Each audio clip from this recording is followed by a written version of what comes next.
ஆறுதல் கிடைக்கும் ஒரே இடம் பனையூர் பங்களா. ஆறுதல் கிடைக்கும் ஒரே இடம் பனையூர் பங்களா. வேறு எங்களுக்கு வேறெங்கும் கிளைகள் கிடையாது. உடனே வாருங்கள், ஆறுதலை பெற்று செல்லுங்கள். பழைய கிழிஞ்ச புடவைங்க, பழைய கிழிஞ்ச அங்க வஸ்திரங்க, பழைய கிழிஞ்ச பட்டு புடவைங்க, எதுவும் 4 கிழிஞ்சிருக்கான்னு பயப்படப்படாதீங்க. எங்க கிட்ட வாங்க, நல்ல முறையில் ஆறுதல் கொடுப்போம், வாங்கிட்டு போய்கிட்டே இருங்க. தேன் சப்போட்டா, இனிப்பு சப்போட்டா, பால் சப்போட்டா 100 ரூபாய்க்கு விற்கிதா, கவலைப்படாதீங்க. எங்கிட்ட வாங்க, ஆறுதல் கொடுக்குறோம். அந்த மன வேதனையோட எல்லாம் போகினதுக்கு அப்புறமா நீங்க வாங்கிட்டு வீட்டுக்கு போகலாம். வாங்கம்மா. நீ கொஞ்ச நேரம் பேசுங்க, வாய் வலிக்குது.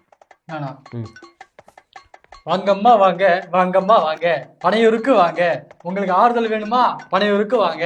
உங்களுக்கு ஏதாவது பிரச்சனையா, பனையூருக்கு வாங்க, நாங்க இருக்கோம். வாங்கம்மா வாங்க, வாங்கம்மா வாங்க, வாங்கம்மா. ரொம்ப கஷ்டமா இருக்குண்ணா இந்த மாதிரி கூவி கூவிக்கிறது.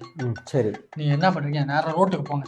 யாராவது 2 பேர் இருப்பானுங்க, கூப்பிட்டு வந்துடுவா. புடிச்சிட்டோம். நான் நிக்கிறேன். தம்பி, புடிச்சிட்டாங்க. தம்பி வாடா தம்பி.